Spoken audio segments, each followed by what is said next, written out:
Сайн байцгаана уу. Өнөөдөр ярих кино бол бодит амьдралаас сэтүүлсэн ба захин мөрдө тоглоом болон хилийн чанддах өндөр цалинтай гих зарын цаана хүний 8 болон албатан хөдөлмөр эрхлүүлэх амархан аргаар мөнгө олох гэсэн бодлогын цаана ямар нэгэн аимшигт үр дагавар нуугдж байдаг талаар харуулсан кино юм. Киноны нэр No More Beat. За ингээд кино руугаа орцгоё.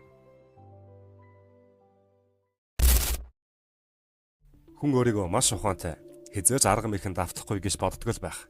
Гэхдээ энэ залууг Паншин гэдэг бөгөөд IT инженер мэргэжилтэй түүгээрээ интернетийн аюулгүй байдлаар мэргэжилсэн залуу юм.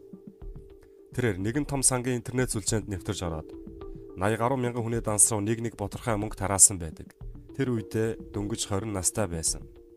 Гэтэл энэ хүн шиг мундаг программист залууч гэсэн арга зэлэнд автдаг юм. Одоо миний ярих бодит түүх бол гэж хэлээд кино маань өнгөрсөн цаг руу буцах ба дүрслэгдэж IT залуу маань амжилттай ажилласныхаа төлөө тушаал дэвших гээд бөөн баяр хөөр болчихсон сууж байна.